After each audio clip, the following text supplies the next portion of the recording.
सभी साथियों को जय आदिवासी हुल जोहार। मैं राज वसावा गुजरात से भारतीय ट्राइबल पार्टी की ओर से राष्ट्रीय उपाध्यक्ष और बिलिस्तान टाइगर सेना में राष्ट्रीय महासचिव के तौर पर अभी मैं काम कर रहा हूँ। दोस्तों, the new glasses news channel की ओर से आज मुझे गुजरात में अनुसूची 5 की अमलवारी और गुजरात के आदिवासी समुदाय की जो परिस्थिति है उसके बारे में अपनी बात रखने का मौका मिला है। तो सबसे पहले मैं जो द न्यू ग्लासेस न्यूज़ की जो चैनल है टीम मेंबर्स है उनका मैं शुक्रिया अदा करता हूँ। रंजीत जी, विकास जी और जो उनकी टीम है जितेंद्र जी, उन सभी को मैं तहे दिल से शुक्रिया अदा करता हूँ, क्योंकि देश में मुझे ऐसा लग रहा है कि आज के तौर पर सबसे ज़्यादा सेंसिटिव इश्यूज़ आदिवासियों के जो कॉन्स्टिट्यूशनल राइट्स है, फंडामेंटल राइट्स है, उसका वायलेशन है। आज आप देख रहे हैं कि देश में जिस तरह की हालत का निर्माण हुआ है उसमें ज़्यादातर आदिवासी समुदाय भी इसमें प्रताड़ित हुआ है और बहुत सारी तकलीफ़ें झेल रहा है। तो दोस्तों, सबसे पहले जो टॉपिक्स मुझे दिए गए हैं, गुजरात में अनुसूची 5 की अमलवारी। तो अनुसूची 5 की अमलवारी के बारे में बात करने से पहले सबसे पहले हमें ये समझना होगा कि अनुसूची 5 मतलब कि शेड्यूल 5 है क्या चीज़। इसे जो लीगलाइजेशन वर्ड्स में या जो कॉन्स्टिट्यूशनल वर्ड्स में उसे क्या कहा जाए, उसका डेफिनेशन क्या है, उसको भी पहले हमको समझना पड़ेगा।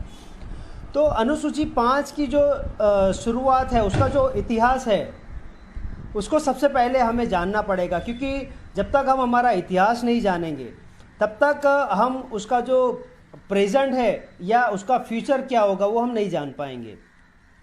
तो इसकी शुरुआत सबसे पहले ईस्ट इंडिया कंपनी का जो शासन इंडिया में लागू हुआ था, तो ईस्ट इंडिया कंपनी ने, आप सब जानते होंगे कि भारत देश में जो मुग़ल साम्राज्य था उस वक्त उन्होंने अपना बिजनेस करने के इरादे से उन्होंने इस देश में यहाँ पर वो लोग इनवाइट हुए, यहाँ पर आए थे।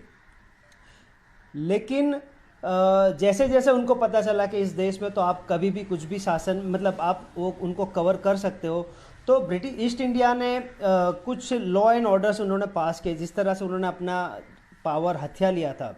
तो 1858 में गवर्नमेंट ऑफ इंडिया नामक एक एक्ट उन्होंने बेस पे भारत के ऊपर शासन और उसके ऊपर अंकुश करने के लिए उन्होंने एक एक्ट बनाया।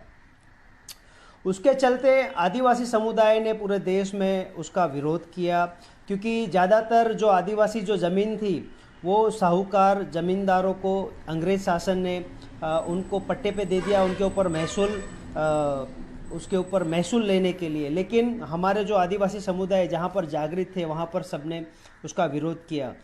तो उसके चलते कुछ साल उसमें कन्फ्लिक्ट रहा। उसके बाद 1870 में ईस्ट इंडिया कंपनी ने आदिवासी क्षेत्रों को अनुसूचित क्षेत्र, शेड्यूल ट्रैक्ट्स के नाम पे उनको घोषित किया, ताकि वो वहाँ पर छोटे स्केल से जो उनका व्यवहार है, जो शासन है वो कर सके। वो धीरे धीरे आगे बढ़ा। उसके बाद 1874 में ईस्ट इंडिया कंपनी ने शेड्यूल डिस्ट्रिक्ट एक्ट नामक एक एक्ट उन्होंने पारित किया।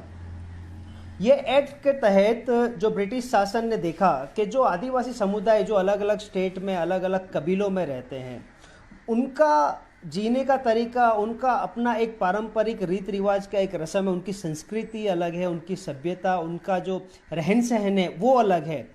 तो उनको बचाने के लिए ब्रिटिश शासन ने कुछ स्पेशल राइट्स, स्पेशल स्टेटस कुछ एक्ट के तहत उन्होंने आदिवासी समुदाय को, आदिवासी क्षेत्र को उन्होंने प्रदान की है। उन्होंने उसके बाद 1919 में जो एक्ट, शेड्यूल डिस्ट्रिक्ट एक्ट था, उसका आर्टिकल नंबर 52/1A के तहत आइडेंटिफाई किया कि कौन सा एरिया कौन से आदिवासी क्षेत्र में आता है और कौन सा गैर आदिवासी क्षेत्र में आता है। तो उन्होंने 1919 में आर्टिकल 52A के तहत उन्होंने दोबारा से आदिवासी जो क्षेत्र है पूरे देश का उसको गठित किया। उसके बाद आता है 1935। दोस्तों ये 1935 का जो गवर्नमेंट ऑफ इंडिया एक्ट है उसे आपको और हम सबको पहले समझना पड़ेगा। अगर आपको शेड्यूल 5 या शेड्यूल 6 के बारे में अगर नॉलेज चाहिए या उसको समझना है तो आपको 1935 का जो गवर्नमेंट ऑफ इंडिया एक्ट है उसको आपको बारीकी से समझना पड़ेगा, क्योंकि यहीं से शेड्यूल 5 और शेड्यूल 6 की शुरुआत हो चुकी थी, जिसे आज के 1949 के जो संविधान में, भारत के संविधान में हम जिसे 1949 में के एक्ट में हम जिसे शेड्यूल 5 और शेड्यूल 6 जो हम के तौर पर जानते हैं, वो एक्चुअली ब्रिटिश गवर्नमेंट ने 1935 में जो शेड्यूल 5 है उसको पार्शियली एक्सक्लूडेड एरिया के तौर पर घोषित किया था, और जो शेड्यूल 6 है उसको कंप्लीटली एक्सक्लूडेड एरियाज के नाम से घोषित किया था। अच्छा, जो पार्शियली जो एक्सक्लूडेड एरिया है उसमें ज़्यादातर जो प्लेन्स एरिया है, हमारा जो समतल एरिया है, जैसे कि हम गुजरात, राजस्थान, महाराष्ट्र, मध्य प्रदेश, छत्तीसगढ़, झारखंड, उड़ीसा, ये स्टेट्स और इवन तमिलनाडु और आंध्र प्रदेश, पश्चिम बंगाल, ये सारे जो क्षेत्र है वो प्लेन्स में आते हैं। तो उन्होंने कंसीडर किया कि ये जो प्लेन्स एरिया है उसमें अंशतः उनको एक्सक्लूड करते हैं, और जो हिली एरिया है, जो शेड्यूल 6 जिसकी मैं बात कर रहा हूँ, जो मेघालय है, आसाम है, त्रिपुरा है और अरुणाचल प्रदेश है, ये जो माउंटेन्स जो रेंज है, हिली एरिया है, पहाड़ी क्षेत्र है, उसको एक्सक्लूडेड एरिया मतलब कि संपूर्ण उसको एक्सक्लूडेड एरिया के तौर पर घोषित किया था। तो ये जो दो रीजन में, दो डिवीज़न में जो उनको मतलब डिवाइड किया है उसके बारे में भी हमें समझना पड़ेगा, क्योंकि ब्रिटिश शासन यहाँ पर आया था, ब्रिटिश हुकूमत जो यहाँ पर आई थी उनका मकसद सिर्फ और सिर्फ रेवेन्यू जनरेट करने का था। उन्हें भारत देश से जो भी रिसोर्सिस, जो भी मिनरल्स है या जो भी लकड़ी है या जो भी उनके डेवलपमेंट के लिए उनके देश में काम लगे, ऐसी चीज़ें यहाँ से उनको ले जाने के लिए वो सिर्फ यहाँ पर बिजनेस के तौर पर आए थे। तो इन्होंने देखा कि जो हिल्स है, जो हिल्स एरिया है, शेड्यूल 6 का जो एरिया है, वहाँ पर उनको रेवेन्यू जनरेट करने में बहुत तकलीफ हो रही थी, क्योंकि वहाँ पर ट्रांसपोर्टेशन का जो इतना फैसिलिटीज़ अवेलेबल नहीं था, जबकि प्लेन्स में उनको जो रेल की गाड़ी है या मतलब बाय जहाज़ के जरिए या फिर बाय रोड के जरिए वो आराम से अपना जो लॉजिस्टिक्स है वो ट्रांसपोर्ट कर सकते थे। तो ज़्यादातर जो रेवेन्यू जनरेट करने का उनका जो फोकस था वो शेड्यूल 5 में पार्शियल एक्सक्लूड एरिया के ऊपर उनका फोकस था। तो अभी आते हैं 1949 के जो हमारे आज़ाद भारत के संविधान के ऊपर में बात करते हैं। तो ज़्यादातर लोग कहते हैं, देखिए मैं किसी भी व्यक्ति की आलोचना नहीं करना चाहता, लेकिन जो सच्चाई है, जो हकीकत है, उसे हम लोगों के बीच में रखना वो हमारा कर्तव्य है। ये कर्तव्य हमारे जैसे पढ़े लिखे लोगों का ही है, क्योंकि अगर हम लोग सच्चा इतिहास लोगों के बीच में नहीं रखेंगे तो लोग कैसे जान पाएंगे कि ये सच्चाई क्या है, इतिहास में क्या सच था, क्या झूठ था। तो अनुसूची 5 और अनुसूची 6 की जब बात आती है तो सबसे पहले मेरे दिल में और मेरे दिमाग में सिर्फ एक ही पर्सन का नाम आता है, जिनका नाम है जयपाल सिंह मुंडा। झारखंड के निवासी थे, जिन्हें मरांगोम के नाम से भी उन्हें उपाधि मिली है। ऑक्सफोर्ड यूनिवर्सिटी से उन्होंने हायर एजुकेशन गेन किया है, और जो आज़ाद भारत, शायद गुलाम भारत को सबसे पहले ओलंपिक्स में हॉकी में सबसे पहला गोल्ड मेडल दिलाने वाले भी हमारे जयपाल सिंह मुंडा ही थे। तो ये एक ऐसी शख्सियत थी जिन्होंने अपने बारे में नहीं, लेकिन इंग्लैंड से वापस आकर जो हमारे आदिवासी बाहुल्य क्षेत्र और हमारे आदिवासियों की जो परिस्थिति थी उसका उन्होंने संक्षिप्त में उन्होंने विश्लेषण किया, उसके ऊपर उन्होंने स्टडी की और देखा कि हमारे लोगों को कितनी तकलीफ हो रही है आज़ाद भारत में, हमारे लोगों को क्या परिस्थिति होगी, हमारे लोगों को न्याय मिल पाएगा या नहीं मिल पाएगा, ये आज़ाद जो भारत में जो सरकारें गठित की जाएगी लोकशाही में जो सरकारें गठित की जाएगी वो हमारे आदिवासियों को सही तरीके से न्याय दे पाएगी या नहीं दे पाएगी। तो उसके चलते उन्होंने बहुत मेहनत की है, उन्हें बहुत संघर्ष भी करना पड़ा है। पार्लियामेंट में भी सिर्फ वो एक तरफ अकेले थे और ज़्यादातर लोग उनके ऑपोजिशन में खड़े रहकर उनका जो भी कोट था, उनका जो भी स्टेटमेंट था, वो जो भी उन्होंने लॉ एंड ऑर्डर बनाने की कोशिश की थी उसके खिलाफ उन्होंने वोट किया। और ज़्यादातर लॉ एंड ऑर्डर में जयपाल सिंह मुंडा जो इम्प्लीमेंट करवाना चाहते थे, संविधान में दर्ज करवाना चाहते थे, उसमें उनको निराशा मिली थी। उसी में एक अनुसूची आदिवासी जो शब्द है, आदिवासी शब्द भी उन्होंने वही बोला था कि हमें या तो इंडिजिनस शब्द दीजिए या तो आदिवासी शब्द दीजिए, क्योंकि अगर ये दो शब्द मिलेंगे तो भी हम हमारी सच्ची आइडेंटिटी, हमारी असली पहचान हम पूरे देश में और दुनिया में उसको कायम रख सकेंगे। लेकिन आप सब जानते हैं कि संविधान में 1949 के संविधान में हमें आदिवासी मिटाकर 2 अक्टूबर को ये जो बिल पारित हुआ था, आदिवासी शब्द हटाकर शेड्यूल्ड ट्राइब, अनुसूचित जनजाति शब्द भारत के संविधान में डाल दिया गया था। और 2 अक्टूबर को जयपाल सिंह मुंडा पार्लियामेंट में हाजिर नहीं थे। ज़्यादातर जो भी लॉ एंड ऑर्डर आदिवासियों के संविधान में दर्ज किए गए हैं, वो जब जयपाल सिंह मुंडा गैर हाजिर, मतलब कि उस टाइम पे जब वो पार्लियामेंट पे हाजिर नहीं थे, तब उन्होंने वो सब इम्प्लीमेंट कर दिए थे। तो ये बहुत ही बड़ा, हम आदिवासी समुदाय के साथ बहुत ही बड़ा धोखा हुआ है। इतिहास में ये सब दर्ज है, आप उनके जो डिबेट्स है वो आप स्टडी करेंगे तो आपका ये पता चलेगा।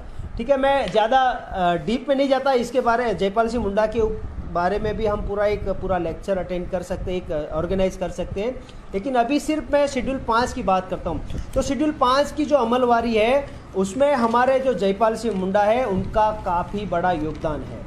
अच्छा, शेड्यूल 5 और जो शेड्यूल 6 है उसमें कुछ बातें हमको क्या डिफ्रेंशिएट है, ये दो चीज़ों में, मतलब ये जो दो आर्टिकल्स है उसमें क्या थोड़ा बहुत डिफरेंस है, वो भी हमें थोड़ा मैं आप लोगों से अवगत करना चाहता हूँ कि जो शेड्यूल 5 की जो शासन प्रणाली है वो आर्टिकल 244(1) 244(1) के तहत ये जो भी शासन प्रणाली है वो कार्यरत होती है, उसमें उसके तहत ये कार्य होता है। जबकि शेड्यूल 6 में जो शासन प्रणाली है वो 244(2) मतलब कि आर्टिकल 244(2) के तहत शासन प्रणाली कार्यरत होती है।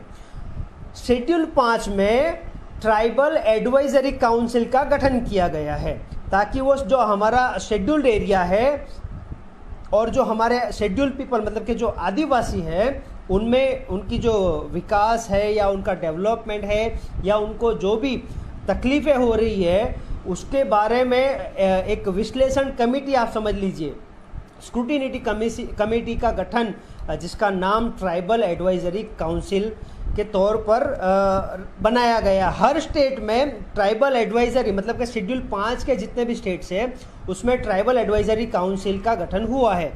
शेड्यूल 6 में ट्राइबल ऑटोनोमस काउंसिल का गठन किया है। वो शेड्यूल 6 में बेसिकली इतने ज़्यादा स्टेट्स नहीं इंक्लूड है, लेकिन शेड्यूल 5 में ज़्यादातर स्टेट्स इंक्लूडेड है। अच्छा, शेड्यूल 6 में ट्राइबल ऑटोनोमस काउंसिल के अंडर में जो भी शासन करने की प्रणाली है उसको डिस्ट्रिक्ट लेवल पर डिस्ट्रीब्यूट करने के लिए स्वायत्त जिला प्रशासन और स्वायत्त प्रादेशिक काउंसिल का गठन किया जाता है। और ज़्यादातर जितने भी लॉ से जुड़े हुए जो भी नियम है या जो भी कन्फ्लिक्ट्स है, जो भी झगड़े या जो भी इश्यूज है, वो स्वायत्तता उनको डिस्ट्रिक्ट लेवल पर और स्टेट लेवल पर उनको प्रोवाइड की गई है।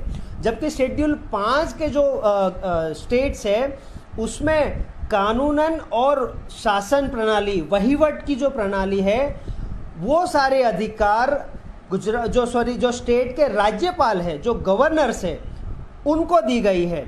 तो ये बहुत ही बड़ा डिफ्रेंशिएट ये दिखा गया है, क्योंकि एक तरफ आदिवासी समुदाय की जो भी रिचुअल्स है, जो भी उनके पारंपरिक रिवाज, रीति रिवाज, उनकी संस्कृति है, उनकी भाषा बोली, उनको प्रिजर्व करने के लिए इंडिपेंडेंट ऑटोनोमस काउंसिल्स का गठन हुआ है डिस्ट्रिक्ट लेवल पर।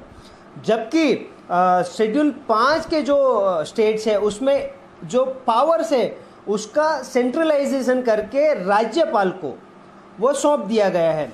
राज्यपाल, मेरे हिसाब से ऐसा लग रहा है कि राज्यपाल को आदिवासी समुदाय के लिए एक संवेदना हो सकती है, लेकिन मुझे ये नहीं लगता कि राज्यपाल 100% आदिवासी समुदाय के फेवर में काम करते हैं। नारायण जी नीनामा ने बहुत ही अच्छा वो एक टॉपिक छेड़ा है इसी के लिए। आपकी बात बिल्कुल सही है कि ट्राइबल एडवाइजरी काउंसिल जो बनी जाती है उसमें 20 जितने सदस्य का चयन करना होता है। उसमें से कुछ जो स्टेट्स के इलेक्टेड एमएलएज है उनको प्रतिनिधित्व दिया जाता है, और कुछ नॉन इलेक्टेड मेंबर्स, मतलब इंडिपेंडेंट जो मेंबर्स होते हैं, जो सोशल एक्टिविस्ट होते हैं, जो अपने समुदाय के लिए काम करते हैं, अपने समुदाय को वो कुछ उनके साथ अच्छे से व्यवहार करते हैं, उनको वो लोग ले सकते हैं, लेकिन उसकी संख्या कम होती है। ट्राइबल और एडवाइजरी काउंसिल का जो अध्यक्ष होता है बेसिकली गाइडलाइन के मुताबिक गैर आदिवासी नहीं होना चाहिए, लेकिन जिस वक्त ये ट्राइबल एडवाइजरी काउंसिल का गठन किया गया है, उसको लॉ बनाया गया है, उसको एक्ट बनाया गया है, तब ज़्यादातर जो लोग थे बनाने वाले वो गैर आदिवासी थे। हमारे आदिवासी समुदाय की ओर से ज़्यादातर लोग वहाँ पर नहीं थे, इसलिए उन्होंने अपनी बहुमति के जोर से उन्होंने ये जो एक बहुत ही बड़ा अमेंडमेंट है उन्होंने उसमें ऐड कर दिया है। तो ये बात हमें चेक करनी होगी कि हमारे साथ पास्ट में, भूतकाल में, इतिहास में कितने धोखे हुए हैं। एक तरफ स्टेट गवर्नमेंट्स आदिवासी समुदाय का या सेंट्रल गवर्नमेंट्स एक तरफ ऐसा कहते हैं हमने उनको स्वायत्ता दी है, उनके डेवलपमेंट के लिए बहुत सारी स्कीमें हम इम्प्लीमेंट कर रहे हैं, लेकिन कथनी और करनी में बहुत फ़र्क है। ये भी बाद में मैं आप लोगों से डिस्कशन करूँगा, लेकिन एक आखिर में शेड्यूल 5 का जो इम्प्लीमेंटेशन है, ये इसका जो प्रावधान है वो किस लिए दिया गया है, उसके ऊपर मैं एक मेरा छोटा सा कंक्लूजन दूंगा कि शेड्यूल 5 हो या शेड्यूल 6 हो, उसका प्रावधान संविधान में 1949 में नहीं, लेकिन उससे पहले ब्रिटिश शासन, ईस्ट इंडिया कंपनी के शासन काल से ही लागू किया गया है, और उसको सिर्फ कॉपी पेस्ट करके 1949 के जो संविधान है उसमें कॉपी पेस्ट किया गया है। हम आदिवासी समुदाय की जो संस्कृति है, जो सभ्यता है, जो आइडेंटिटी है, जो हमारे पारंपरिक जो रीत रिवाज है, रूढ़िगत जो रीत रिवाज है, हमारी जो बोली है, हमारा जो मिनरल्स है, हमारे जो जल जंगल ज़मीन है, हम जिसके ऊपर निर्भर है, हमारी आजीविका जो जिसके ऊपर निर्भर है, उसे प्रोटेक्ट करने के लिए अनुसूची 5 और अनुसूची 6 का प्रावधान भारत के संविधान में किया गया है। बेसिकली एक तरफ आप देखिए कि सुप्रीम कोर्ट ने भी उसका एक जजमेंट रहा है कि आदिवासी ही इस देश का मालिक है, इसका मूल बीज है, और फिर भी जो विदेश से जो लोग आई है, जो प्रजाति आई है, आज भी हम आदिवासी समुदाय के आइडेंटिटी को, हमारे क्षेत्रों को ख़त्म करने के लिए कितने सारे प्रोजेक्ट्स पूरे देश में इम्प्लीमेंट कर रही है।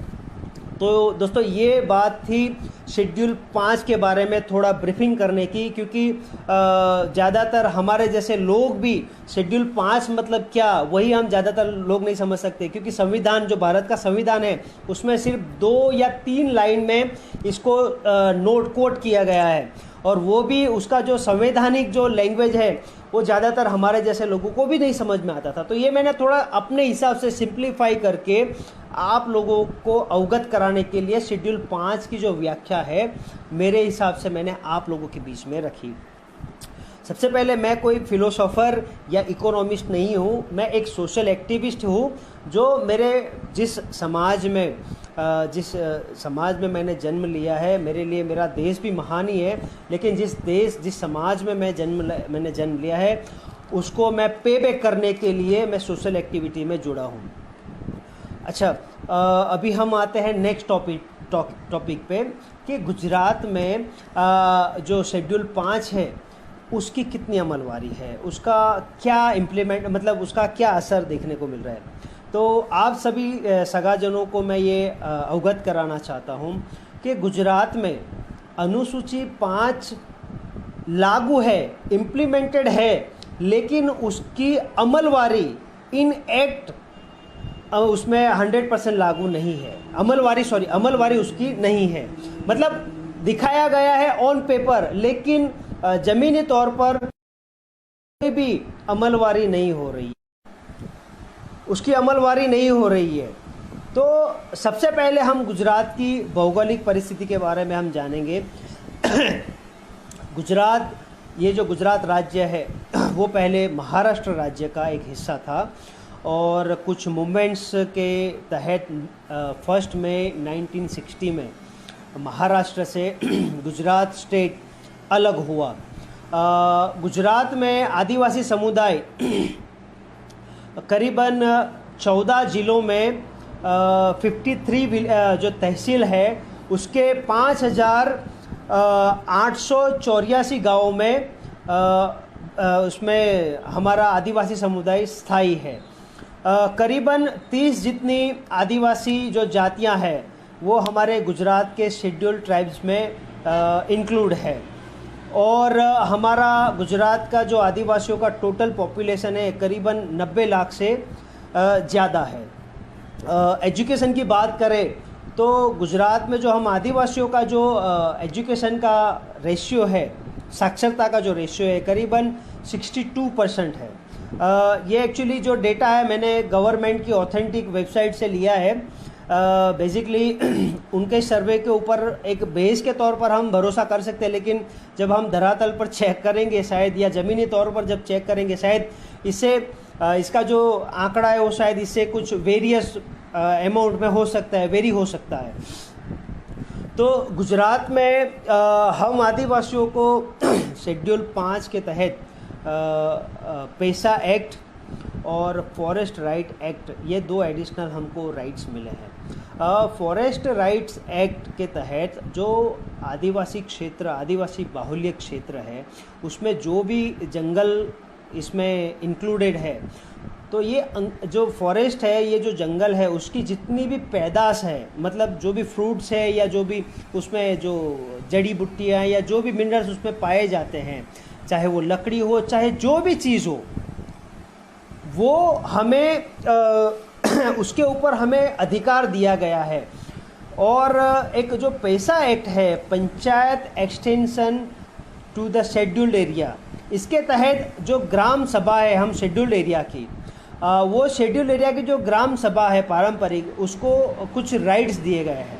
अच्छा, शेड्यूल 5 के कुछ आर्टिकल्स है उसके बारे में भी मैं आप लोगों को, मतलब आप सब साथियों से, सगाजनों से मैं बात रखना चाहता हूँ कि उसके कुछ आर्टिकल्स अभी मैं आप लोगों से शेयर करना चाहता हूँ। उसमें 13(3) क ये जो एक आर्टिकल है उसमें जो हमारी रूढ़िगत ग्राम सभा, मतलब कि जो पारंपरिक जो ग्राम सभा है उसको सारे स्वायत्तता के अधिकार दिए गए, सारे पावर्स उनको दिए, ग्राम सभा को दिए गए। मतलब कि ग्राम सभा की जो टेरिटरी है, जो बॉर्डर है, जो एरिया है, उसमें कुछ भी अगर डेवलपमेंट का काम करना है, किसी को स्थायी करना है, किसी को निकालना है, या कोई भी प्रोजेक्ट की अमलवारी करवानी है या नहीं करवानी है, वो सारे का जो पावर है डिसीजन मेकिंग, तो ये जो चीज़ें हैं वो उसका सारा पावर ग्राम सभा को दिया गया है।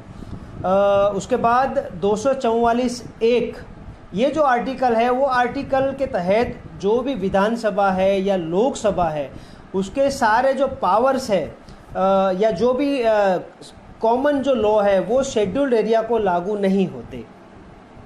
उसके बाद आता है 19(5) ये 19(5) आर्टिकल ऐसा कहता है कि इसमें जो शेड्यूल्ड एरिया है उसमें कोई भी गैर आदिवासी बिना परमिशन के उसमें प्रवेश नहीं कर सकता, उसमें घूम नहीं सकता, ना ही वहाँ पर स्थायी हो सकता है।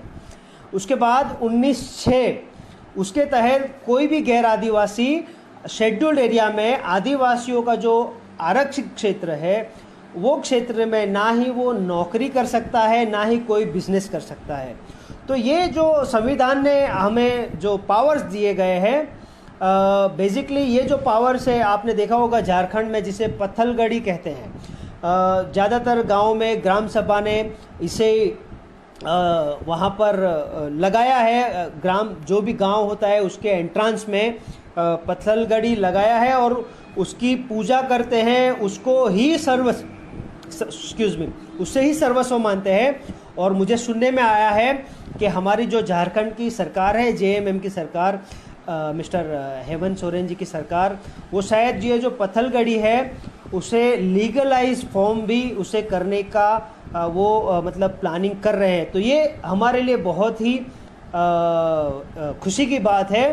तो मैं ये चाहता हूँ कि जो पत्थलगड़ी जो एक जो रिवाज है वो गुजरात के जो शेड्यूल एरिया उसमें भी हमें इम्प्लीमेंट करना चाहिए। उसे भी हर गांव में जो हमारा शेड्यूल एरिया के गांव है उसमें हमें अमलवारी में लाना चाहिए। ज़्यादातर जो डिस्ट्रिक्ट्स है शेड्यूल एरिया, गुजरात के जो शेड्यूल एरिया है वो 14 डिस्ट्रिक्ट में 53 तहसील में ये शेड्यूल एरिया एक्चुअली इंक्लूड है। लेकिन मैंने जो बोला है कि वो लागू है लेकिन उसकी अमलवारी नहीं हो रही है। तो ये बात मैं आप लोगों से शेयर करना चाहता हूँ। बेसिकली गुजरात में आदिवासियों के जो उत्थान के लिए, उनके डेवलपमेंट के लिए, उनको मेन स्ट्रीम में लाने के लिए 1997 में हमारे भारतीय ट्राइबल पार्टी के विधायक मान्यवर छोटू भाई वसावा साहब जो कि झगड़िया विधानसभा से है, उन्होंने 1997 में महाराष्ट्र पैटर्न योजना के जो पैटर्न योजना थी उसके बेस पर गुजरात पैटर्न योजना जो शंकर सिंह वाघेला की जब सरकार बनने जा रही थी तो कंडीशन के तौर पर गुजरात पैटर्न योजना के तौर पर एक अलग बजट का, आदिवासियों के लिए एक अलग बजट का प्रावधान किया था। और ये जो बजट है उसके तहत करीबन 13,280 करोड़ की जो special grant, special budget Gujarat के आदिवासी समुदाय के डेवलपमेंट के लिए हर साल, उसमें प्लस माइनस थोड़ा बहुत होता रहता है, लेकिन अप्रोक्सीमेटली आप देख लीजिए कि 13,000 समथिंग करोड़ का बजट मान्यवर छोटू भाई वसावा साहब ने गुजरात के आदिवासियों के डेवलपमेंट के लिए, आदिवासी क्षेत्र के डेवलपमेंट के लिए उसमें अमलवारी करवाई थी। पास्ट की मैं बात करूं कि गुजरात में अनुसूची 5 की अमलवारी तो बेसिकली मुझे नहीं लगता कि हुई है, लेकिन शेड्यूल्ड एरिया को बर्बाद करने के लिए बहुत सारे प्रोजेक्ट पिछली सरकारों ने, जितनी भी सरकारें शासन में आई हो, चाहे कांग्रेस हो चाहे बीजेपी हो, उन्होंने कई नए प्रोजेक्ट्स और कई पुराने प्रोजेक्ट्स को उन्होंने इम्प्लीमेंट करके आदिवासी क्षेत्रों को बर्बाद करने के लिए काम किया है। गुजरात में जो एक बड़ी मूवमेंट हुई थी मानगढ़ कांड, मानगढ़ हिल जो कि हमारे नॉर्थ गुजरात में है, जो हमारा ट्राइबल बेल्ट है उसमें, और दूसरा डांग, द ग्रेट डांग डिस्ट्रिक्ट, वो हमारा साउथ में है। तो ये जो डिस्ट्रिक्ट्स है, ये जो 2 इंसिडेंट्स है उसके बारे में भी आप लोगों से मैं थोड़ी बात रखना चाहता हूँ, क्योंकि मानगढ़ में भी गुरु गोविंद जी ने आदिवासी समुदाय को जिस तरह का अन्याय और अत्याचार हो रहा था उसके खिलाफ अंग्रेज शासन के सामने उन्होंने बगावत की थी। उन्होंने कहा था कि इस तरह का हम आदिवासियों पे अत्याचार हम नहीं सहेंगे, इस तरह का दमन हम नहीं सहेंगे। तो उसके चलते कई हजारों हमारे आदिवासी मानगढ़ हिल पर शहीद हो गए। अंग्रेज शासन ने उनके ऊपर गोलियां चलाई थी और कई हमारे आदिवासी युवा, पुरुष, महिलाएं, बच्चे तक शहीद हुए थे। तो एक ये जो एक इंसिडेंट है उसके बारे में भी आप लोगों से अवगत कराना चाहता हूँ, क्योंकि ज़्यादातर लोगों ने इतिहास में हमारे जो सच्चा इतिहास है उसको उजागर नहीं किया। दूसरे एंड पे जो द ग्रेट डांग डिस्ट्रिक्ट की मैं बात करूं कि यहाँ के आदिवासी जो राजा थे उन्होंने अंग्रेज़ों के सामने शरणागति नहीं की थी और उन्होंने अंग्रेज़ों को अपने पैरों पे झुकाया था। तो अंग्रेज जो शासन था, अंग्रेज यहाँ पे जो शासन करने आए थे वो डांग डिस्ट्रिक्ट को कवर नहीं कर पाए थे, इसलिए उन्होंने एक ट्रीटी कर उनके साथ बिजनेस करने के लिए उन्होंने एक ट्रीटी की थी, और वो ट्रीटी के तहत हर साल उनको एक पैकेज दिया जाता है। क्योंकि आप सब जानते होंगे कि डांग में जो सागवान के बहुत बड़े जंगल हैं, और वो सागवान की जो लकड़ी है वो जो ब्रिटिशर्स थे उनको वहाँ पर जहाज़ बनाने के लिए वो स्टीमर्स में और दूसरे कई प्रोजेक्ट्स में उनको यूज़ करते थे, इसलिए वो ज़्यादातर वो जो सागवान की लकड़ी यहाँ से ले जाते थे, और उसके बदले में आदिवासी जो राजा थे उनको कुछ पैकेज के तौर पर कुछ पैसे और कुछ चीज़ें दी थी। और वो जो सिस्टम है वो आज भी चली आ रही है। हर साल आप देखते हैं डांग डिस्ट्रिक्ट में जो डांग दरबार भरा जाता है वो आज उसी का एक हिस्सा है। तो ये दो बातें मैं आप लोगों के बीच में रखना चाहता था। जो पास्ट में गुजरात में जो आप देखे होंगे सरदार सरोवर डैम एशिया का सबसे बड़ा डैम है। ये सरदार सरोवर डैम ने जो जब जवाहरलाल नेहरू की सरकार थी उन्होंने सरदार सरोवर डैम बनाने के लिए गुजरात की जो नर्मदा डिस्ट्रिक्ट है, जो उसका गरुड़ेश्वर तहसील है, वहाँ के कुछ गांवों की ज़मीन उन्होंने संपादित की थी। उन्होंने ऐसा कहा था कि अगर ये डैम बनता है तो लाखों हेक्टर जो एग्रीकल्चर लैंड है उसको पानी दिया जाएगा, कई लाखों परिवार को पीने का पानी दिया जाएगा, और ये जो क्षेत्र है, जो हम आदिवासियों का जो क्षेत्र है, जो लोग विस्थापित होंगे उनको बदले मुआवजे के बदले में बहुत सारे मतलब जो बेनिफिट्स है, जो फ़ायदे उन्होंने किए थे, जो वादे किए थे वो प्रोवाइड करेंगे और उनको अपलिफ्ट करेंगे। लेकिन आप देख रहे हैं कि आज ये तीसरी पीढ़ी है नर्मदा डैम विस्थापितों की, लेकिन जो कमिटमेंट्स प्रीवियस गवर्नमेंट्स ने किए थे आज भी उनकी जो भी कमिटमेंट थी आज भी वो पूरा नहीं कर पाए। जो नर्मदा डैम था बना है उसके तहत करीबन 112 जितने गांव हम आदिवासियों के गुजरात के विस्थापित हुए थे। करीबन 45,000 लोग उस टाइम पे आदिवासी जो अपना बेल्ट है वहाँ के 45,000 आदिवासी लोग विस्थापित हुए थे, और आज उनका इतिहास में कहीं कोई नाम दर्ज नहीं है। उसके बाद नर्मदा डैम के साथ साथ कडाना डैम हो गया, उकाई डैम हो गए, और जो कुछ इंडस्ट्रियल जो जोन्स हो गए, जो रिजर्व जो सेंचुरीज़ है, ये ऐसे छोटे मोटे प्रोजेक्ट लाकर आज़ाद भारत में भी कई सारे आदिवासियों के क्षेत्रों को उजाड़ा गया है और कई सारे आदिवासी परिवारों को विस्थापित किया गया है। आज की जो करंट सिचुएशन है, वर्तमान समय की मैं बात करूं कि कांग्रेस गवर्नमेंट ने जो किया था वही चीज़ शायद उससे थोड़ा एडिशनल भारतीय जनता पार्टी की जो सरकार है वो कर रही है। क्योंकि भारतीय जनता पार्टी की सरकार तो एक नहीं ऐसे कई गुना प्रोजेक्ट्स आदिवासी क्षेत्रों में ला रही है। जैसे कि आप सब हर कोई ये अभी आज का जो करंट इश्यू है स्टैच्यू ऑफ यूनिटी की जो प्रोजेक्ट है उसके बारे में आप सब जानते हैं।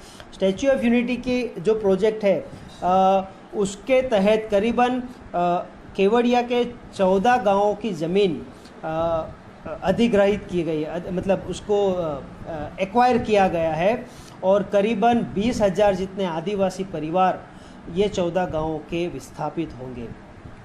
आप समझिए स्टैच्यू ऑफ यूनिटी छोटा मोटा प्रोजेक्ट नहीं है। भारतीय जनता पार्टी ऐसा कहती है कि ये जो प्रोजेक्ट्स और ये जो लैंड हमने जो एक्वायर की है वो हमने नहीं की है, वो कांग्रेस के शासन दरमियान जो ज़मीन यहाँ पर थी उसी को हम यूटिलाइज कर रहे हैं, उसी का हम उपयोग कर रहे हैं। तो मैं ये कह रहा हूँ आप सरकार से, भारतीय जनता पार्टी की सरकार से, कि अगर कांग्रेस ने ये ज़मीन अधिकृत की थी, एक्वायर की थी, तो आप ये ज़मीन वापस दे दीजिए। जो गांव थे जो जिन्होंने लैंड उनकी जो उन्होंने गवा दी है वो परिवार को आप वापस वहाँ पर पुनः स्थापित कर दीजिए। ऐसा ज़रूरी थोड़ी है कि अगर उन्होंने किया है इसीलिए आप कर रहे हैं। आप उल्टा भी कीजिए ना, कि जो जितनी भी लैंड कांग्रेस शासन में अधिग्रहित की गई थी उसका गाइडलाइन भूमि जो एक्ट है, लैंड एक्ट है, ठीक है, वो बताता है कि 5 साल या 7 साल तक जो ज़मीन अगर ली गई है, जो जिस प्रोजेक्ट के तहत जिस प्रोजेक्ट ली गई है, अगर उसका हेतु भर नहीं आता, अगर वो प्रोजेक्ट नहीं हो पाता, तो आपको वो ज़मीन वापस जो ओरिजिनल मालिक है या जो ओरिजिनल ग्राम पंचायत है उसको वापस सरेंडर कर देनी पड़ती है। लेकिन ऐसा नहीं हुआ है। ये एक्चुअली यूँ क्यों नहीं हुआ है? क्योंकि कहीं ना कहीं हम आदिवासियों की जो बोलते हैं उसको, हम लोग जो शिक्षित नहीं थे, हमारी अनपढ़ता का फ़ायदा दोनों गवर्नमेंट्स ने उठाया है। तो स्टैच्यू ऑफ यूनिटी के लिए उन्होंने कहा था कि हमें सिर्फ एक हिल चाहिए। वो हिल भी हम आदिवासियों की आस्था का स्थान था, आस्था का स्थान था। फिर भी हमारे जो आदिवासी उन्होंने कहा कि चलो उनको एक सिर्फ टेकरी चाहिए तो कोई बात नहीं, लेकिन बाद में उनका जो छुपा एजेंडा था वो बाहर आया। स्टैच्यू ऑफ यूनिटी प्रोजेक्ट के तहत उन्होंने 14 गाँवों की ज़मीन अलग अलग प्रोजेक्ट के तहत उन्होंने एक्वायर कर ली। उसमें टेंट सिटी आ गया, स्टैच्यू ऑफ जो 33 जो राज्य है उनके भवन, म्यूज़ियम, रिवर राफ्टिंग, फिर एयरपोर्ट, फिर रेलवे, और जो डायनासोर पार्क, फिर टाइगर सफारी, ऐसे कई छोटे मोटे प्रोजेक्ट्स के नाम पर उन्होंने ये जो 14 गांवों की करीबन 12,500 हेक्टेयर ज़मीन उन्होंने एक्वायर कर ली है। तो आप देख सकते हैं कि गुजरात की जो भारतीय जनता पार्टी की सरकार है, उन्होंने भी शेड्यूल 5 के जो प्रावधान है, हमारे जो स्पेशल स्टेटस, हमारे जो आरक्षित क्षेत्र है, उसको ख़त्म कर दिया है, उसको वायोलेट किया है का भी बखूबी उपयोग किया है। आप देख लीजिए। और आरक्षण शेड्यूल 5 की अमलवारी करने के बजाय उन्होंने ये जो एरिया है उसको statue of unity area development and statue of unity area and tourism development governance act लाकर एक एक्ट पास किया है, और ये जो एरिया है उसको डीशेड्यूल कर दिया है, मतलब कि शेड्यूल एरिया से बाहर कर दिया है।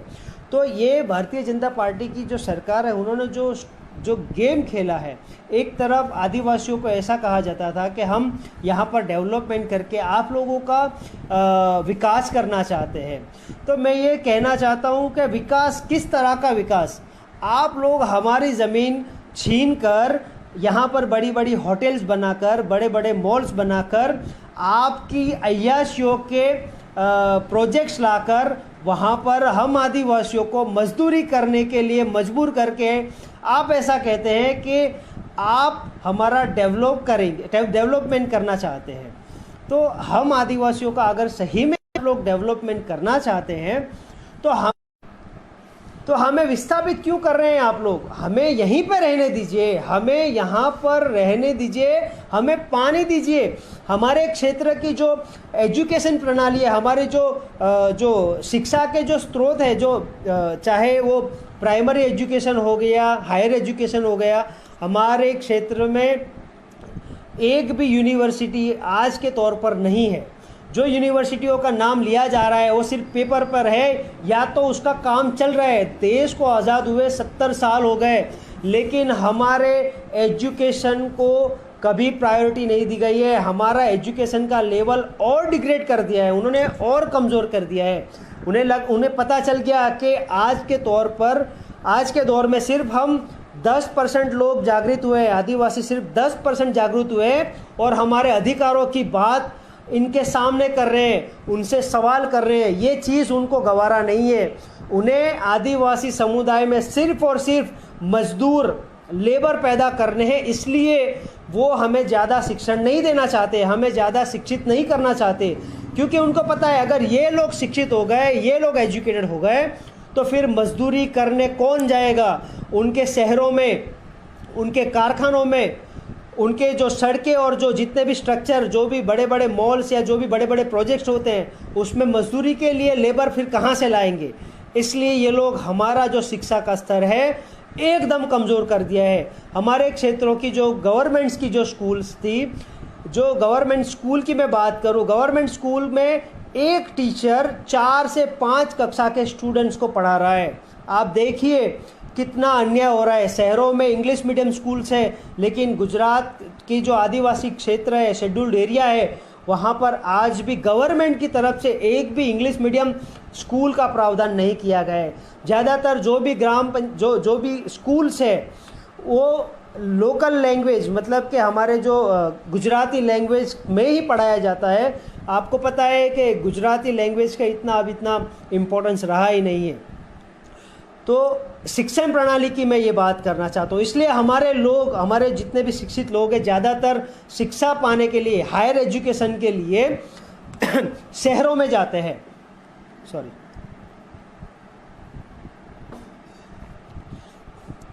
तो हमारे जो स्टूडेंट्स हैं, कुछ इंटेलेक्चुअल जो बुद्धिजीवी वर्ग के जो स्टूडेंट्स हैं, वो शहरों में जाते हैं ताकि वो हायर एजुकेशन लेकर अच्छी पढ़ाई कर सके, अच्छे स्ट्रीम में जा सके। लेकिन हमें जो रिजर्वेशन के बेस पर हमें जो बेनिफिट्स मिलते थे, हमें जो सब्सिडी मिलती थी, उसको भी सब ख़त्म कर दिया गया है। ना ही हमें ट्रांसपोर्टेशन में कुछ सब्सिडी मिलती है, ना ही हमें हमारे हायर एजुकेशन में जो रिजर्वेशन था वो ख़त्म कर दिया है। जो पदोन्नति था, जो मतलब कि गवर्नमेंट सेक्टर में जो जॉब करते हैं उसमें जो प्रमोशन में जो रिजर्वेशन था वो ख़त्म कर दिया है। तो हम कैसे आगे बढ़ पाएंगे, हम कैसे मेन स्ट्रीम में आप लोगों से फाइट कर पाएंगे। एक तरफ हमें जो बेसिक जो हमारे नीड्स है वो गवर्नमेंट नहीं दे पा रही है, और ये हमें ऐसा कह रहे हैं कि हम आपको मेन स्ट्रीम में लाना चाहते हैं। दूसरी बात, मैं मेडिकल सेक्टर की मैं बात करूं, हमारे ज़्यादातर जो गुजरात के आदिवासी जो बेल्ट है उसमें अस्पतालों की जो कंडीशन है वो भी बहुत ही वर्स्ट है। क्योंकि आपने सब देखा होगा कि पीएचसी सीएचसी लेवल पर डॉक्टर्स भी इतने नहीं है, ना ही स्टाफ नर्स है, और जो इमरजेंसी वार्ड्स या आईसीयूज़ की मैं जो बात करूं वो तो कहीं नहीं है। मुझे नहीं लगता, कहीं शायद एक दो जगह पर अगर हो तो मुझे नहीं लगता, लेकिन वो भी प्रॉपर फंक्शनिंग नहीं होगी, और ब्लड बैंक्स नहीं है। ज़्यादातर कंपनियों को हमारे क्षेत्र में ज़्यादातर प्राइवेट कंपनियों को लूटने के लिए उनको जो एनजीओस को इन्होंने यहाँ पर ला दिया है ताकि वो हमारे जैसे जो गरीब परिवार के जो आदिवासी लोग हैं उनको लूट सके। तीसरी बात, रोज़गारी की मैं बात करूं कि देखिए ज़्यादातर जो मिनरल्स है ट्राइबल बेल्ट में ही है। गुजरात में ट्राइबल बेल्ट जो है वहाँ पर गुजरात का ज़्यादातर मिनरल्स, चाहे वो बॉक्साइट हो, ब्लैक ट्रैप हो, सैंड हो, सिलिका हो, फिर ये जो वाटर हो, फिर ये जो फॉरेस्ट हो, सारा जो मिनरल्स है हमारे आदिवासी बाहुल्य क्षेत्रों में ही है। फिर भी ज़्यादातर हमारे आदिवासी है वो अदर क्षेत्रों में, मतलब कि नॉन ट्राइबल एरियाज़ में रोजगारी, मतलब कि काम के सिलसिले में माइग्रेट होते हैं हर साल। और ये जो आंकड़ा है, जो फिगर है वो भी काफ़ी बड़ा है। हर साल जो माइग्रेट होते हैं उसका फिगर बहुत ही बड़ा है। अभी ये जो लॉकडाउन हुआ है उसमें आपने देखा होगा कि हज़ारों लोग सड़कों पर अपने वतन में वापस जाने के लिए सड़कों पर फंसे हुए थे, और आज भी फंसे हैं। तो वो सारे ज़्यादातर लोग हमारे आदिवासी क्षेत्रों के ही हैं। तो देखिए, एक तरफ हमारे पास सारे सोर्सेस है, अर्निंग के सोर्सेज की मैं बात करूं, फिर भी हम हमारा क्षेत्र छोड़कर दूसरे क्षेत्र में जाते हैं अर्निंग के लिए, और गैर आदिवासी यहाँ पर आकर बिजनेस करते हैं, चाहे वो खदानें हो, कंपनियाँ हो, एनजीओज़ हो। हर तरह से गैर आदिवासियों को शेड्यूल्ड एरिया में प्रमोट करके उनको बिजनेस में आगे लाकर हमारा आदिवासी क्षेत्र आज बर्बाद किया जा रहा है। गुजरात में करीबन जो शेड्यूल्ड एरिया है उसकी 30 से ज़्यादा नगर पंचायत और नगर पालिका वो गैर संवैधानिक तौर पर उसे गठित किया गया है शेड्यूल एरिया को ख़त्म करने के लिए। मतलब कि जो टाउन है, जो गैर आदिवासी जहाँ पर ज़्यादा अमाउंट में, ज़्यादा पॉपुलेशन में रहते हैं, उसको ज़्यादा पावर में लाने के लिए ये एक उन्होंने षड्यंत्र किया है। जबकि शेड्यूल 5 में जो नगर पालिका है या नगर पंचायत है वो गैर संवैधानिक है। तो ये बात थी हमारे गुजरात की। अभी गुजरात में जो स्टैच्यू ऑफ यूनिटी है, आप देख रहे हैं कि पूरे देश के साथ साथ दुनिया में भी ये जो स्टैच्यू ऑफ यूनिटी है उसका विरोध हो रहा है। ऐसे बहुत सारे प्रोजेक्ट्स हैं। आज की डेट में बोलूँ, चाहे वो भारतमाला प्रोजेक्ट हो, तापी पार लिंक योजना हो, बुलेट ट्रेन प्रोजेक्ट हो, फिर नेशनल कॉरिडोर प्रोजेक्ट हो, ऐसे दूसरे बहुत सारे प्रोजेक्ट्स आज की जो गवर्नमेंट, रूलिंग पार्टी, चाहे स्टेट गवर्नमेंट या सेंट्रल गवर्नमेंट है, वो इम्प्लीमेंट करके हम आदिवासी समुदाय को यहाँ से विस्थापित कर रही है। बेसिकली मेरा कहने का यही मतलब है कि जो गुजरात में शेड्यूल 5 एरिया है, वो शेड्यूल 5 एरिया का जो पावर है वो कहीं ना कहीं आज जो चुने हुए जो लोग हैं, जो सरकारें हैं, वो भुगत रही है, शासन वो कर रही है। एक्चुअली शेड्यूल एरिया का जो रूलिंग का है वो बेसिकली क्या है, पहले ग्राम सभा फिर राज्यपाल को अपना डेवलपमेंट का जो स्ट्रक्चर है वो वहाँ पर सबमिट करेगी, और राज्यपाल राष्ट्रपति जी को भला मन गया जो भी सजेस्ट करना है वो करेंगे, ताकि वो इस तरह से जो हमारा शेड्यूल एरिया है उसको डेवलप कर सके, हमारी संस्कृति, हमारी सभ्यता और हमारे जितने भी रिसोर्सेज हैं उसको प्रोटेक्ट कर सके। लेकिन आज के तौर पर ग्राम पंचायत, तहसील पंचायत, जिला पंचायत और विधानसभा और लोकसभा, इस तरह से अभी शेड्यूल एरिया का जो शासन प्रणाली है वो इस तरह से काम कर रहा है। तो बेसिकली कहने का ये मतलब है कि आज़ाद भारत में हम आदिवासियों का सबसे ज़्यादा एक्सप्लॉयटेशन आज कानून के रखवाले ही कर रहे हैं, या जो शासन में बैठे हैं वही कर रहे हैं। सबसे बड़ा जो इश्यू है डिस्प्लेसमेंट का, तो वो डिस्प्लेसमेंट को रोकने के लिए सबसे पहले हमें जो शेड्यूल 5 का जो मूलभूत जो अधिकार, जो प्रावधान है, उसको हमें धरातल पे लागू करना पड़ेगा।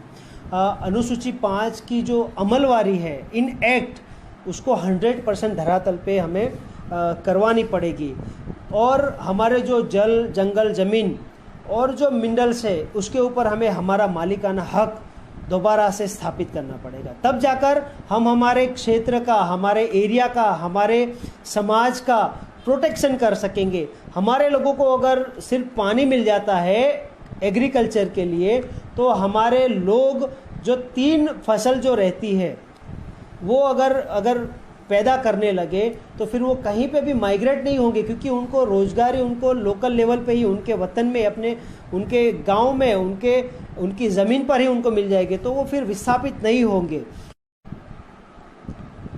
तो ये बात है। और अगर हमें पानी मिलेगा, हम अगर कैपेबल होंगे, हमें रोजगारी मिलेगी, तो हम हमारी जो शिक्षा है, हमारा जो आरोग्य है, हमारा जो रोजगार है और हमारे जो रूढ़िगत जो रीत रिवाज है, जो भी हमारे जो कल्चर है, उसे हम प्रोटेक्ट कर पाएंगे, उसे हम अच्छे से डेवलप कर पाएंगे, और आने वाली पीढ़ी को भी हम दे पाएंगे। उसके तहत हम हमारा जो गांव है उसका डेवलप कर पाएंगे, हमारा जो समुदाय है उसका डेवलप कर पाएंगे, और साथ ही साथ हम स्टेट का भी डेवलपमेंट कर पाएंगे। शेड्यूल 5 को बेस पे कुछ 1-2 जजमेंट्स जो आए हैं उसकी भी बात मैं थोड़ी बहुत करना चाहूँगा, जिसमें जो एक समता जजमेंट है, आंध्र प्रदेश का जो एक बहुत ही चर्चिदा एक जजमेंट आया है 1997 का है, जिसमें समता पार्टी एक एनजीओ है, एनजीओ ने जो आदिवासी क्षेत्र में जो खदान, जो लोग वहाँ पर गैर आदिवासियों को जो पट्टे दिए जा रहे थे, उसके खिलाफ एक याचिका दर्ज की थी सुप्रीम कोर्ट में। और उन्होंने ऐसा क्लेम किया था कि भाई हमारा जो आदिवासी क्षेत्र है और आदिवासी क्षेत्र का जो भी मिनरल्स निकलेगा, जो भी रिसोर्सेस है, उसका मालिकाना हक सिर्फ और सिर्फ वहाँ की ग्राम पंचायत को है, वहाँ के लोगों को है। तो उसके बेस पे सुप्रीम कोर्ट ने ये जजमेंट दिया था। लेकिन ये जजमेंट की अमलवारी आज भी कई ज़्यादा स्टेट्स में नहीं हो पाई है, और उसके बेस बनाकर जिस तरह से हम अदर स्टेट्स के लोगों को भी लड़ना चाहिए, और कहीं ना कहीं हमारा जो यूनिटी है आज के दौर पर थोड़ा स्ट्रॉन्ग हुआ है। हमारे लोगों को, जो गुजरात के जो लोग हैं, ज़्यादातर संगठनों में बटे हैं, ज़्यादातर पार्टीज़ में बटे हैं, ज़्यादातर संप्रदाय में बटे हैं।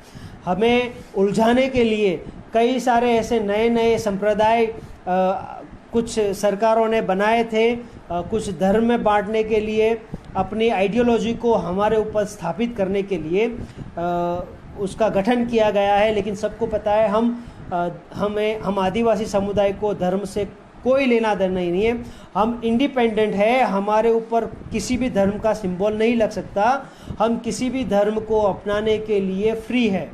हाँ, लेकिन हमें एक इनिशिएट ये करना चाहिए कि हमें जो हमारा जो ओरिजिनल आइडेंटिटी है, चाहे वो इंडिजिनस पीपल हो, आदिवासी हो, या जो अंग्रेज शासन दरमियान जो जिस तरह से हमारा जो जनगणना होती थी उसमें जो टाइटल दिए गए थे, वो वापस अगर हमें मिल जाते हैं तो कहीं ना कहीं हम हमारी पहचान वापस सुरक्षित कर सकते हैं। इसीलिए जो 2021 में जो जनगणना होने वाली है, उसमें मैं आप सभी सगाजनों से एक अपील करना चाहता हूँ, पूरे देश के आदिवासी एक हो और अपने आदिवासी जो टाइटल है या इंडिजिनस टाइटल है, एब ओरिजिन जो टाइटल है, उसके ऊपर हम वापस उसके पीछे हम वापस मुड़े, ताकि वो हमारी सच्ची आइडेंटिटी हमें वापस मिल सके। गुजरात में जो पॉलिटिकल जो एक रिप्रेजेंटेशन है, उसकी भी मैं बात करना चाहता हूँ कि गुजरात में करीबन 27 जो आरक्षित सीट्स है आदिवासियों के लिए, और विधानसभा में, गुजरात विधानसभा में, और लोकसभा में 4 रिजर्व्ड सीट्स है। ज़्यादातर लोग, जितने भी पॉलिटिकल रिप्रेजेंटेटिव्स चुने जाते हैं, वो पार्टी एजेंडा पे काम करते हैं, समाज के एजेंडा पे काम नहीं करते। कुछ गिने चुने 4-5 जो ऐसे एमएलएज हैं, चाहे मान्यवर छोटू भाई वसावा जी, महेश भाई वसावा जी, कुछ अदर पार्टीज से भी है जो अपने समुदाय के लिए बात रखते हैं, तो उनका मैं अप्रिशिएशन करना चाहूँगा। लेकिन जो ट्राइबल एडवाइजरी काउंसिल के जो भी सदस्य हैं, उनका भी आज के दौर पर एक रिस्पॉन्सिबिलिटी बनता है, और रिस्पॉन्सिबिलिटी यही है कि आदिवासी समुदाय के साथ जिस तरह का आज अत्याचार अन्याय हो रहा है, उसके खिलाफ वो सब एक होकर एक सुर में आदिवासी समुदाय को बचाने के लिए, आदिवासी क्षेत्रों को बचाने के लिए आगे आना चाहिए। वो लोग जो आज के तौर पर जो हमारे युवा है, वो युवाओं को अनुसूची 5 मतलब कि शेड्यूल 5 की सही जानकारी हमें उनको मुहैया करानी बहुत ही ज़रूरी है। सरकार के ऊपर दबाव बनाने के लिए हमें अदर स्टेट्स के जो हमारे आदिवासी समुदाय के जो भी सगाजन हैं, उनको भी हमें साथ देना चाहिए। और अनुसूची 5 की अमलवारी, इनएक्ट लागू है, लेकिन उसकी अमलवारी करवानी बहुत ज़रूरी है। चाहे वो गुजरात हो, राजस्थान, महाराष्ट्र, मध्य प्रदेश, छत्तीसगढ़, उड़ीसा या झारखंड, जो भी स्टेट्स है, वहाँ पर हमें उसको 100% उसको धरातल पर अमलवारी करवानी है। जिस तरह से शेड्यूल 6 का जो एरिया है वहाँ पर लागू है, उसी तरह हमें हमारे जो शेड्यूल 5 का जो क्षेत्र है उसमें भी हमें एक यूनिटी बनाकर सरकार के ऊपर दबाव बनाना चाहिए। उसको लेकर हमारे जो भी रिसोर्सेज है, जल, जंगल, ज़मीन की जो प्रोटेक्शन है वो करना चाहिए। हमारी आइडेंटिटी का, हमारी संस्कृति का, हमारी सभ्यता का प्रोटेक्शन हमें करना है, ताकि हम हमारी आने वाली पीढ़ी को हमारा जो वारसा है वो हम दे पाए। जयपाल सिंह मुंडा की बात करें, बिरसा मुंडा की बात करें, सीधो कानो की बात करें, टांटिया मामा की बात करें, पूजा भिल की बात करें, गुरु गोविंद जी की बात करें, रानी झलकारी बाई की बात करें, ऐसे कई सारे हमारे जो वीर वीरांगनाएं हैं, टांटिया मामा है, ऐसे कई सारे जो लोग हैं जिन्होंने अपने समाज के उत्थान के लिए, उसके राइट्स के प्रोटेक्शन के लिए अपने जीवों का बलिदान दे दिया है। ऐसे महान पुरुषों, ऐसी महान वीरांगनाओं का इतिहास भी हमें आज की पीढ़ी के सामने रखना पड़ेगा, क्योंकि हमारा जो इतिहास, जो सच्चा इतिहास है, वो बहुत उसे दबा दिया गया है, उसे हमें आगे लाना पड़ेगा, लोगों के बीच में रखना पड़ेगा, ताकि हम उसका जो सच्चा इतिहास है उसको हम ड्राफ्ट कर सके। हमारे समाज में आज भी ज़्यादातर लोग वोकल, हमारा जो इतिहास है वोकल है, मतलब कि मौखिक वर्बल है, उसे हमें ड्राफ्ट करना पड़ेगा। जो भी हमारे लिटरेचर साथी है, जो भी फिलोसोफर है, जो राइटर्स है, जो ऑथर है, उनसे मैं अपील करना चाहता हूँ कि आप अपने समाज का सच्चा इतिहास लोगों के बीच में लाने के लिए आप ऑथेंटिक, आप उसका संग्रह करें, उसे लिखें, लोगों के बीच में शेयर करें, ताकि जब तक हम लिखा हुआ नहीं लोगों के बीच में रखेंगे, कभी हम हमारा सच्चा इतिहास नहीं जान पाएंगे। तो दोस्तों, आज के तौर पर ये बात मेरी तरफ से गुजरात में अनुसूची 5 की अमलवारी और गुजरात का जो आदिवासी समाज है उसके बारे में मैंने कुछ अपने पॉइंट ऑफ व्यूज़ रखे।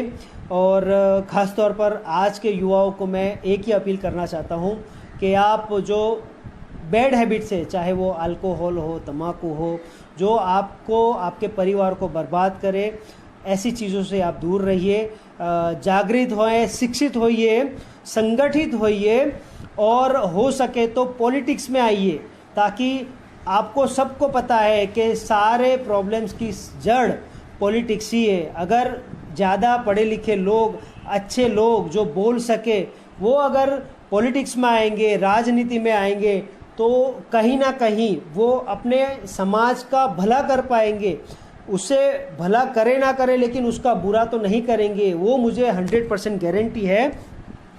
तो बस आज के तौर पर शायद लिमिटेशन, वक्त भी काफ़ी हो गया है, तो आप सभी साथियों ने, सभी सगाजनों ने मेरी बात और मेरा पॉइंट ऑफ व्यू आप लोगों ने इतना बखूबी सुना, उसके लिए मैं आप सभी सगाजनों का तहे दिल से मैं शुक्रिया अदा करना चाहता हूं। और अगर मेरी बातों में अगर कोई क्वेरी है तो आप मुझे मेरे पर्सनल फेसबुक आईडी पे भी आप मुझे क्वेश्चन रेज कर सकते हैं, और अगर यहाँ पर आप इनबॉक्स भी करेंगे तो भी मैं आपको रिप्लाई ज़रूर करूँगा। और आज का जो स्टैच्यू ऑफ यूनिटी हो, चाहे नेशनल कॉरिडोर हो, बुलेट ट्रेन हो, भारतमाला प्रोजेक्ट हो, तापी पार लिंक योजना हो, या अन्य जो प्रोजेक्ट्स हो, उसके तहत आज हम गुजरात के आदिवासियों को जो विस्थापित करने का ये जो आज की करंट सरकारें जो मनमानी कर रही है, उसके खिलाफ हमें आप पूरे देश के आदिवासी सगाजनों का साथ चाहिए। ऐसा नहीं कि सिर्फ हम गुजरात में ही ये काम करना चाहते हैं। मेरा ऐसा प्लानिंग है कि गुजरात में अनुसूची 5 की अमलवारी करने के लिए 100% इम्प्लीमेंटेशन अमलवारी करने के लिए पूरे गुजरात में एक आंदोलन छेड़ा जाए, एक यात्रा या जनसंपर्क, एक मूवमेंट किया जाए, ताकि गुजरात की जो भारतीय जनता पार्टी की जो रूलिंग सरकार है उसको हम दबाव बनाकर 100% अमलवारी गुजरात के शेड्यूल एरिया में कर सके, और देश के सभी आदिवासी समुदाय जो भी जितने भी शेड्यूल 5 के या शेड्यूल स्टेट्स है, वो उन आदिवासियों को एक साथ करने के लिए मैं देश लेवल पर एक मूवमेंट करना चाहता हूँ। वो सेंट्रल लेवल पे, मतलब कि जो हमारी जो राजधानी है दिल्ली में एक मूवमेंट करना चाहता हूँ। तब भी आप सभी सगाजनों का हमें साथ चाहिएगा। आज आप लोगों ने मुझे सुना, इसलिए मैं आप सभी व्यूअर्स का, सभी सगाजन का, द न्यू ग्लासेस के ऑर्गेनाइज़र दिलीप, जो विकास जी का, जितेंद्र जी का, और जो दूसरे हमारे जो साथीगण हैं, उन सब का मैं शुक्रिया अदा करना चाहता हूँ। और दीपक रंजीत जी ने जो मुझे इनविटेशन दिया उसके लिए मैं उनका भी तहे दिल से शुक्रिया अदा करता हूँ। हम ऐसे ही हमारी एकता बढ़ाएं, और देश क्या दुनिया में हम गुजरात के साथ साथ भारत के आदिवासी एक है, ऐसा मैसेज हम दुनिया के आदिवासी समुदाय को हम शेयर करेंगे, इतनी मैं अपेक्षा रखता हूँ। और बहुत जल्द कुछ नए टॉपिक के साथ आपके साथ इसी मंच पर, इसी चैनल के माध्यम से दोबारा आप लोगों से मैं जुड़ूंगा। शुक्रिया। जय आदिवासी, हुल जोहार। Thank you.